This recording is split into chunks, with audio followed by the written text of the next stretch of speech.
और रिलायंस का बड़ा बयान सामने आया है। कॉन्ट्रैक्ट फार्मिंग से कोई लेना देना नहीं है, कॉर्पोरेट फार्मिंग से भी कोई लेना देना नहीं है, कॉन्ट्रैक्ट फार्मिंग का कोई इरादा भी नहीं है, कॉन्ट्रैक्ट फार्मिंग के लिए जमीन नहीं ली गई, कॉन्ट्रैक्ट फार्मिंग या कॉर्पोरेट फार्मिंग की कोई योजना भी नहीं है, कॉन्ट्रैक्ट या कॉर्पोरेट फार्मिंग के लिए एग्रीकल्चर लैंड नहीं खरीदी गई। हम कभी एग्रीकल्चर लैंड खरीदेंगे भी नहीं।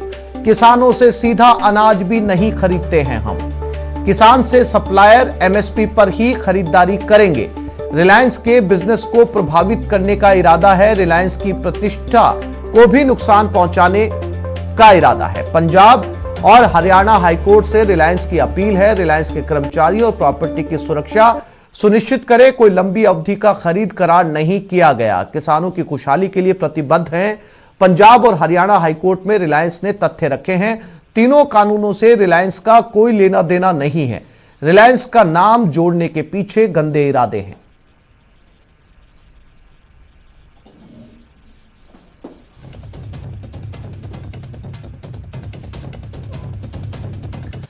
तो रिलायंस ने तीनों कृषि कानूनों को लेकर बयान दिया है। उनका बयान सामने आया कि रिलायंस ने अपनी चिट्ठी में लिखा कि उनके खिलाफ गलत अभियान छेड़ा गया है, जानबूझकर उनका नाम जो है वो उनकी प्रतिष्ठा को नुकसान पहुंचाया जा रहा है। जबकि रिलायंस का कहना है कि उनका कॉन्ट्रैक्ट फार्मिंग से कोई लेना देना नहीं है।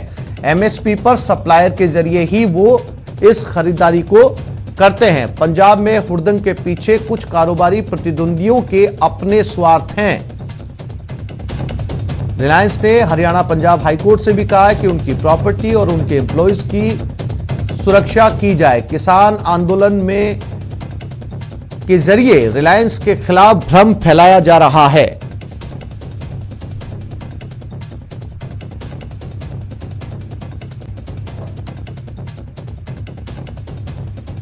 और इसी खबर पर हमारे संवाददाता राकेश शर्मा जयपुर से हमारे साथ लाइव जुड़ गए हैं और कपिल शिरमाली उदयपुर से हमारे साथ जुड़ गए हैं। सबसे पहले राकेश, बहुत बड़ा बयान इसे साफ तौर पर रिलायंस का कहा जाएगा और इसमें साफ तौर पर उन्होंने कहा है कि कॉन्ट्रैक्ट फार्मिंग से उनका कोई लेना देना नहीं है, ना उनका कोई जमीन खरीदने का, एग्रीकल्चर लैंड खरीदने का इरादा है। साफ तौर पर कुछ ऐसी शक्तियां हैं, कुछ ऐसे लोग हैं जो किसान आंदोलन की आड़ में रिलायंस की प्रतिष्ठा को खराब करना चाहते हैं।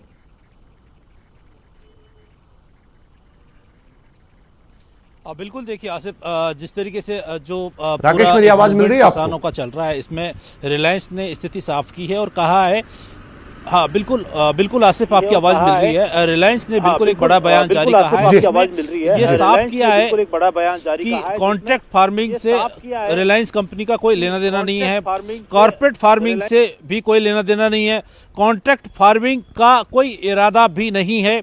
इसके अलावा कॉन्ट्रैक्ट फार्मिंग के लिए कोई जमीन नहीं ली गई है, कॉन्ट्रैक्ट फार्मिंग या कॉर्पोरेट फार्मिंग की कोई योजना भी रिलायंस की नहीं है, कॉन्ट्रैक्ट या कॉर्पोरेट फार्मिंग के लिए एग्रीकल्चर लैंड नहीं खरीदी गई है। हम कभी, यानी रिलायंस कभी भी एग्रीकल्चर लैंड खरीदेंगे भी नहीं। किसानों से सीधा अनाज कभी नहीं खरीदते हैं। किसान से सप्लायर एमएसपी पर ही खरीदी करेंगे।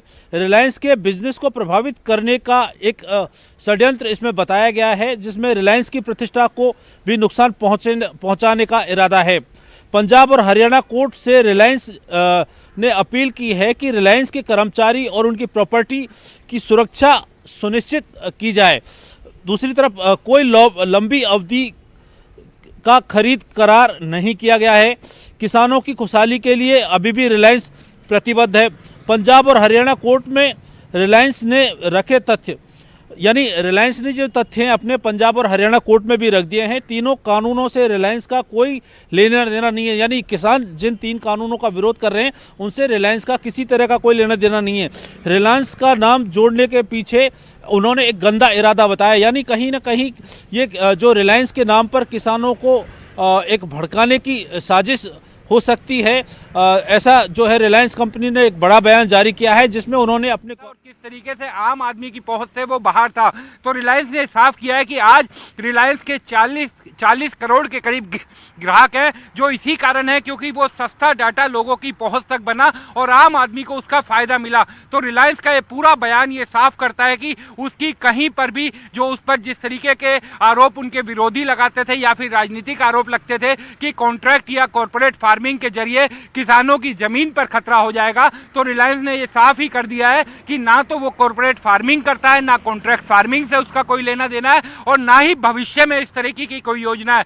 तो और दूसरा एमएसपी को लेकर के भी साफ अपना बिंदु लिखा है कि उनके सप्लायर रिलायंस सीधा किसानों से नहीं खरीदता, बल्कि जो सप्लायर्स हैं वो किसानों से खरीदते हैं और जो किसानों से फसल खरीदी जाती है या उनका सामान खरीदा जाता है तो एमएसपी पर ही खरीदा जाता है। और तीसरी जो बड़ी बात की है कि ना कभी भी कोई ऐसा लॉन्ग टर्म कॉन्ट्रैक्ट रिलायंस ने नहीं किया है जिसमें कम दाम दे करके किसानों से कोई लॉन्ग टर्म कॉन्ट्रैक्ट किया गया हो, ऐसी कोई घटना नहीं हुई है, ना ही भविष्य में इस तरीके के व्यवसाय में जाने का उसका कोई उद्देश्य है या दिखा आगे कोई योजना है। तो ये सब चीजें रिलायंस की तरफ से इस बयान में साफ की गई है। तो उम्मीद ये की जानी चाहिए कि आज का दिन जो बेहद अहम है, जब एक बड़ी बैठक होने वाली है 2 बजे दिल्ली के विज्ञान भवन में, तो देश की संसद ने जो कानून पास किए थे 3, उनको लेकर के जो भ्रम एक फैलाने की कोशिश की गई कि वो दूर होंगे, क्योंकि इस पूरे स्टेटमेंट में, इस पूरे बयान में वो तमाम बिंदुओं को सिलसिलेवार ढंग से लिखा गया है जिनको लेकर के अब तक सवाल उठते रहे थे।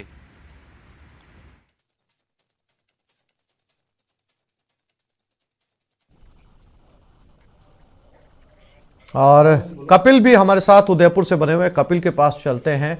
कपिल, साफ तौर पर रिलायंस ने एक एक बिंदुवार इस बात को साफ करने की कोशिश की है कि जो हंगामा इस समय देश में मचा हुआ है और बार बार जो रिलायंस का नाम लिया जा रहा है कि रिलायंस जमीन खरीदेंगे, रिलायंस कॉन्ट्रैक्ट फार्मिंग करेंगे या फिर जो है वो कॉर्पोरेट फार्मिंग होगी, इस पर साफ तौर पर कंपनी ने बहुत जिम्मेदारी के साथ इस बात को लिखा है, लेटर के जरिए साफ किया है कि कुछ ऐसे लोग हैं जो इस किसान आंदोलन की आड़ में उनकी प्रतिष्ठा को खराब करना चाहते हैं और सीधे तौर पर रिलायंस ने स्टैंड लिया है कि उनका इस तीनों कानूनों से या कृषि से सामान खरीदने से, कृषि से जुड़ा सामान खरीदने से या उनकी जमीन खरीदने से उनका कोई लेना देना नहीं है।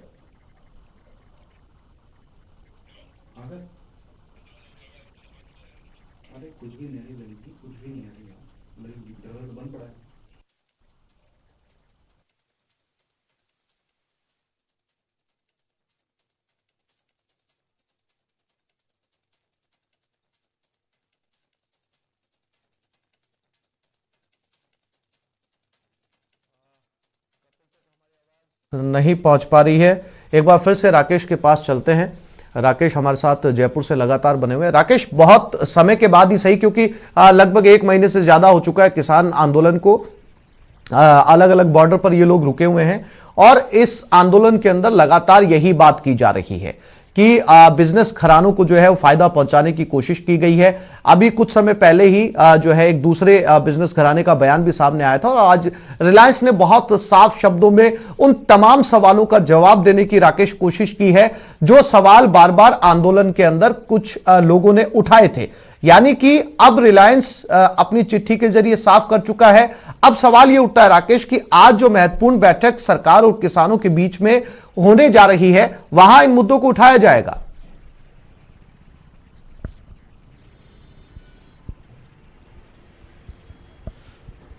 बिल्कुल, देखिए आसिफ, जिस तरीके से पिछले जो लंबे समय से किसानों का आंदोलन चल रहा है उसमें जिस तरीके से एक व्यावसायिक प्रतिस्पर्धा के चलते हुए इसमें खासतौर पर रिलायंस इंडस्ट्रीज़ के प्रीमाइसेस को टारगेट किया गया, खासतौर पर मोबाइल टावर हों, उनके कर्मचारी हों या दूसरे हों, इसमें कुछ जो लोग हैं उनकी साजिश हो सकती है, क्योंकि कॉरपोरेट घराने जो व्यावसायिक रूप से जुड़े होते हैं उनको जब अपने व्यवसाय को लेकर कहीं प्रतिस्पर्धा दिखती है तो ऐसे जो कॉरपोरेट घराने हैं वो दूसरे कॉरपोरेट घरानों को निशाना बना सकते हैं। ऐसी ही कुछ अफवाहें, कुछ र्यूमर्स और लोगों को में एक भ्रम फैलाने की कोशिश किसान आंदोलन के दौरान की जा रही थी कि जो रिलायंस ग्रुप है उसके द्वारा इस तरह की जो बातें सामने आ रही हैं कि खरीदारी को। लेकिन आज जब रिलायंस ने ये बयान जारी कर दिया है है, रिलायंस ने जो किसान हैं उनके सामने ये स्थिति बिल्कुल साफ कर दी है कि उनका कॉन्ट्रैक्ट फार्मिंग से कोई लेना देना नहीं है, यानी वो कॉन्ट्रैक्ट फार्मिंग नहीं करेंगे।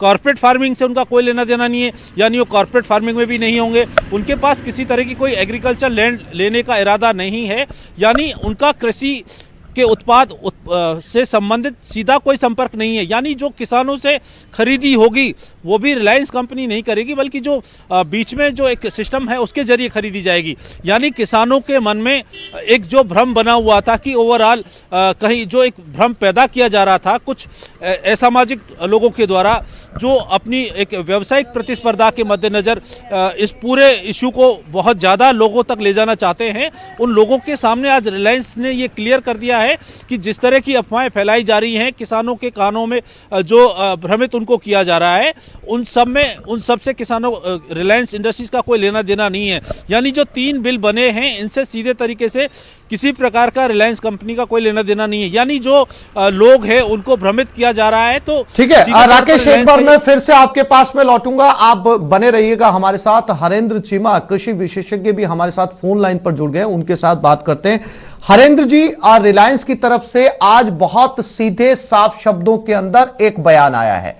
एक एक उस सवाल का जवाब इस बयान में दिया गया है जो किसान आंदोलन के जरिए या कुछ पॉलिटिकल पार्टियां लगातार अपने बयानों में उठा रही हैं कि रिलायंस को फायदा पहुंचाने के लिए यह सब किया जा रहा है। आज रिलायंस ने इन सारी बातों, इन सारे सवालों के जवाब बहुत साफ शब्दों में दिए हैं। ना रिलायंस ने कहा कि ना उनका कोई एग्रीकल्चर लैंड खरीदने का इरादा है, ना ही वो कॉर्पोरेट फार्मिंग करना चाहते हैं, बल्कि कुछ व्यवसायिक जो दूसरे मुकाबले में जो लोग हैं वो इस प्रतिष्ठा को, उनकी प्रतिष्ठा को नुकसान पहुंचाना चाहते हैं। उन्होंने उन तमाम सवालों के जवाब दिए जो किसान आंदोलन में उठाए जा रहे हैं। आप क्या कुछ कहेंगे इस पर?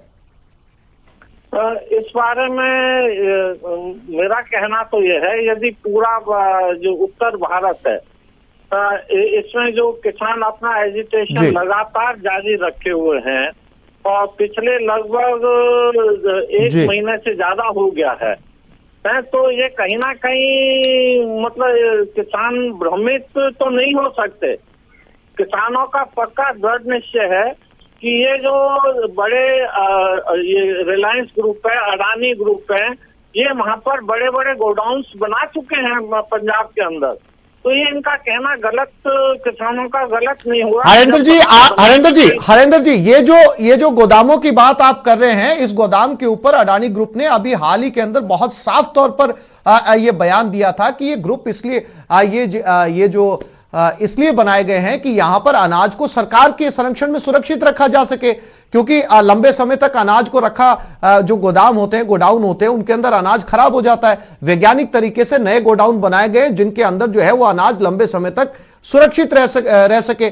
और आज रिलायंस ने भी बयान दे दिया, जब रिलायंस साफ तौर पर कह रहा है कि उनका इस तरीके का कोई इरादा नहीं है। रिलायंस एक जिम्मेदार कंपनी है, देश के अंदर बहुत सारे उत्पाद जो है वो रिलायंस के देश के अंदर इस समय मौजूद हैं। क्या इस बयान के बाद भी आपको यकीन करने के अंदर कहीं कोई परेशानी है?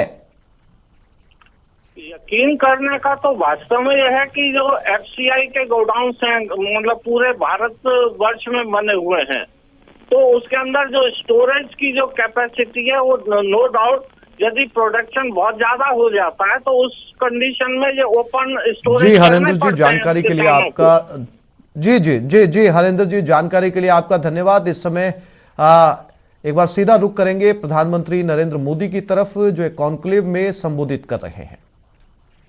तो समय का बदलाव भी आपसे ही शुरू होगा। नए समय का, नए भविष्य का निर्माण भी आपसे ही दिशा पाएगा। साथियों, हमारा देश दशकों से क्वालिटी और मेजरमेंट के लिए विदेशी स्टैंडर्ड्स पर निर्भर रहा है, लेकिन इस दशक में भारत को अपने स्टैंडर्ड्स को नई ऊंचाई देनी होगी। इस दशक में भारत की गति, भारत की प्रगति, भारत का उत्थान, भारत की छवि, भारत का सामर्थ्य, हमारी कैपेसिटी बिल्डिंग हमारे स्टैंडर्ड से ही तय होंगे।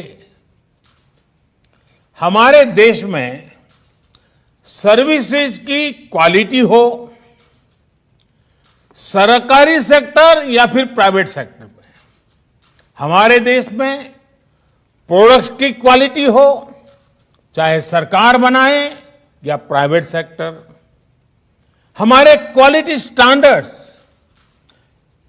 ये तय करेंगे कि दुनिया में भारत और भारत के प्रोडक्ट्स की ताकत कितनी ज्यादा बढ़े। साथियों, ये मेट्रोलॉजी साधारण भाषा में कहें तो मापने नापने की साइंस, ये किसी भी वैज्ञानिक उपलब्धि के लिए भी बुनियाद की तरह काम करती है। कोई भी रिसर्च माप और नाप के बिना आगे नहीं बढ़ सकती। यहां तक कि हमें अपनी उपलब्धि भी किसी न किसी पैमाने पर मापनी ही पड़ती है। इसलिए मेट्रोलॉजी मॉडर्निटी की आधारशिला है। जितनी बेहतर आपकी मेथोडोलॉजी होगी, उतनी ही बेहतर मेट्रोलॉजी होगी। और जितनी विश्वसनीय मेट्रोलॉजी जिस देश की होगी, उस देश की विश्वसनीयता दुनिया में उतनी ही ज्यादा होगी। मेट्रोलॉजी हमारे लिए मिरर की तरह होती है। दुनिया में हमारे प्रोडक्ट्स कहां स्टैंड कर रहे हैं, हमें क्या सुधार की जरूरत है, ये पहचान, ये सेल्फ इंट्रोस्पेक्शन मेट्रोलॉजी से ही तो संभव होता है। इसलिए आज जब देश आत्मनिर्भर भारत का अभियान, इसका संकल्प लेकर के आगे बढ़ रहा है, तो हमें याद रखना है कि इसका लक्ष्य क्वांटिटी भी है, लेकिन साथ साथ क्वालिटी भी उतनी ही महत्वपूर्ण है। यानी स्केल भी बढ़े और साथ साथ स्टैंडर्ड भी बढ़े। हमें दुनिया को केवल भारतीय उत्पादों से भरना नहीं है, ढेर नहीं खड़े कर रहे हैं। हमें भारतीय उत्पादों को खरीदने वाले हर एक कस्टमर का दिल भी जीतना है और दुनिया के हर कोने में दिल जीतना है। मेड इन इंडिया की न केवल ग्लोबल डिमांड हो, बल्कि ग्लोबल एक्सेप्टेंस भी हो, ये हमें सुनिश्चित करना है। हमें ब्रांड इंडिया को क्वालिटी, क्रेडिबिलिटी के मजबूत स्तंभों पर और मजबूत बनाना है। साथियों, मुझे खुशी है कि भारत अब इस दिशा में तेजी से आगे बढ़ रहा है। आज भारत दुनिया के उन देशों में है जिनके पास अपना नेविगेशन सिस्टम है। नाविक से भारत ने ये उपलब्धि हासिल करके दिखाई है। आज इसी और एक और कदम बढ़ा है। आज जिस भारतीय निर्देशक द्वारा लोकार्पण किया गया है, यह हमारे उद्योग जगत को क्वालिटी प्रोडक्ट्स बनाने के लिए प्रोत्साहित करेगा। अब food, edible oils, minerals, heavy metals, pesticide. और जयपुर एसएमएस अस्पताल में बवाल हुआ, नर्सिंग कर्मचारियों से मारपीट की गई, मौत पर परिजनों ने जमकर हंगामा किया। गुस्साए परिजनों ने मारपीट भी की। ट्रॉमा सेंटर में तोड़फोड़ भी हुई। 6-7 नर्सिंग कर्मचारी घायल हुए हैं। जयपुर के एसएमएस अस्पताल के ट्रॉमा सेंटर में नर्सिंग स्टाफ के साथ मारपीट का मामला सामने आया है। बताया जा रहा है कि देर रात ट्रॉमा सेंटर में एक मरीज के परिजनों ने नर्सिंग कर्मियों के साथ मारपीट शुरू कर दी और ट्रॉमा सेंटर में तोड़फोड़ कर दी।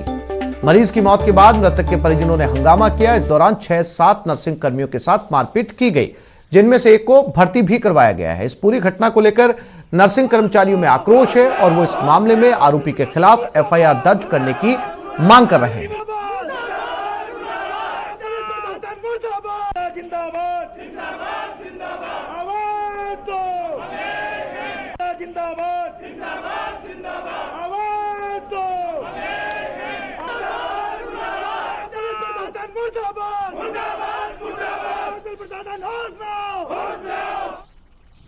पब्लिक से अपील करेंगे कि ये जो है इस तरह की घटनाएं हो जाती है पर वो इमोशनली होके कई बार जो है रिएक्शन कर देते हैं। जो ठीक है, किसी का कोई डेथ होती है, लेकिन इसका मतलब ये नहीं कि वो किसी चिकित्सा कर्मी या किसी नर्सिंग कर्मी की उसकी गलती से हुई है। मरीज के जो है उसकी डिसीज की वजह से जो होती है, लेकिन उसको जो रिएक्शन जो है पब्लिक उसके अटेंडेंट वो दूसरे तरह से देते हैं कि जो कि बिल्कुल गलत है और हम उसकी भर्त्सना करते हैं।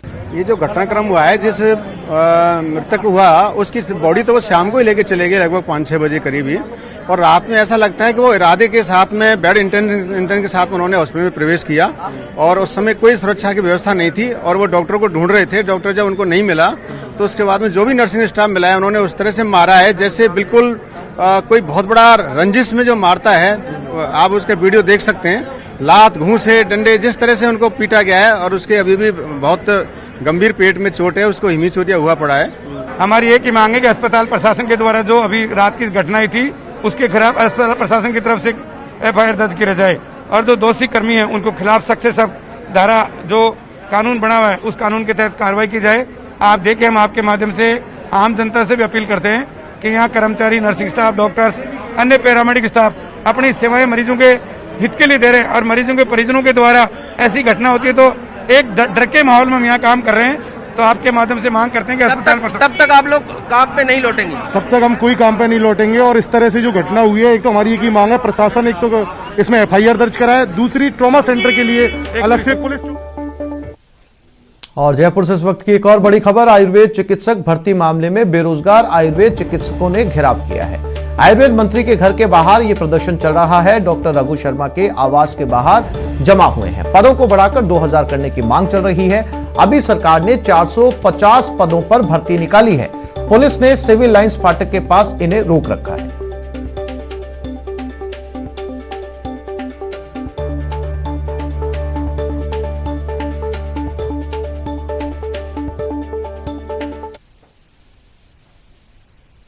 और अब बात अजमेर की, जहां क्लॉक टावर थाना पुलिस ने डिग्गी बाजार इलाके में गेस्ट हाउस की पार्किंग में चल रहे कसीनो पर रेड मारी और मौके से 11,000 की नकदी और 11 मशीनें जब्त करते हुए संचालक को हिरासत में लिया है। वहीं पुलिस ने 4 साल पहले भी इसी कसीनो पर दबिश दी थी। खेल मनोरंजन की आड़ में कसीनो के जरिए जुआ खेलने का यह खेल लंबे समय से चल रहा था।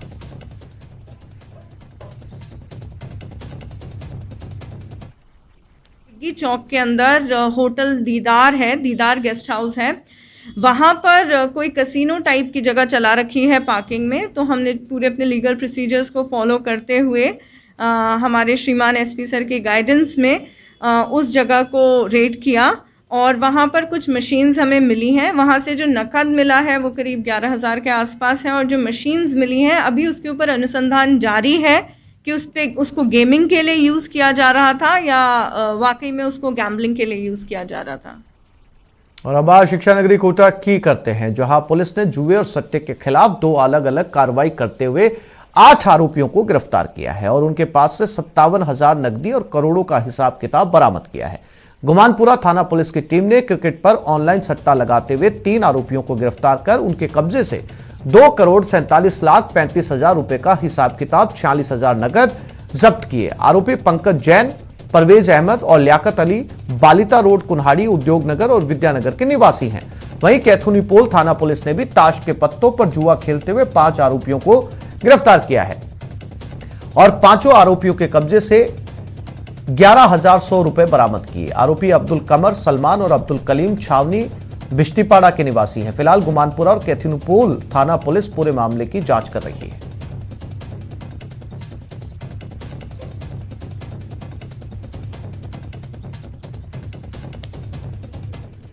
और एसएमएस अस्पताल हंगामे पर अपडेट है। ट्रॉमा सेंटर में देर रात नर्सिंग कर्मचारियों के साथ मारपीट मामले में मंत्री रघु शर्मा ने संज्ञान ले लिया है। एसएमएस अस्पताल अधीक्षक डॉक्टर राजेश शर्मा से बात की, सभी आरोपियों के खिलाफ एफआईआर दर्ज करने के लिए कह दिया गया है।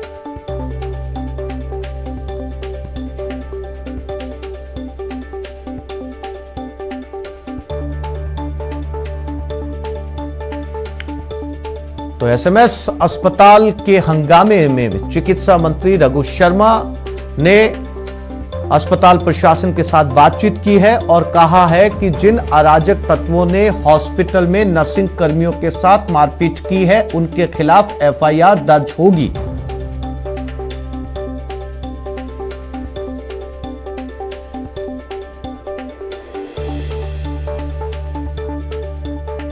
रघु शर्मा की अस्पताल अधीक्षक के साथ टेलीफोन वार्ता हुई, जिसमें अस्पताल अधीक्षक ने हॉस्पिटल में रात को हुए हंगामे के बारे में बताया, जिसमें एक नर्सिंग कर्मी अभी एडमिट भी है। रघु शर्मा ने इस पूरे मामले को लेकर आरोपियों के खिलाफ एफआईआर करने के लिए कहा है।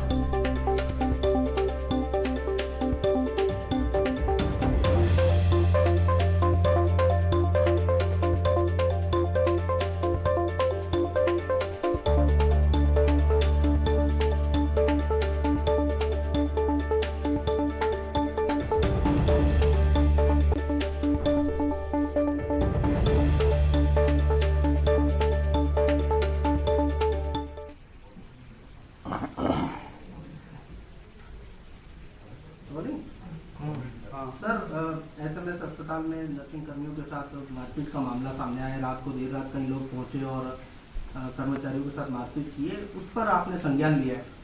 मैंने अभी जो सुपरिटेंडेंट है एसएमएस अस्पताल के, उनको फ़ोन किया है कि इस तरह की घटना की पुनरावृत्ति नहीं होनी चाहिए, वरना कठोर से कठोर कदम अगर मेरे को उठाना पड़ा तो उठाऊंगा। अस्पताल चाहे राजस्थान का कोई सा हो, वहाँ काम करने वाले हमारे चिकित्सा कर्मी, चाहे नर्सिंग स्टाफ है, चाहे हमारे डॉक्टर्स हैं, उनकी सुरक्षा हमारे लिए सर्वोपरि है।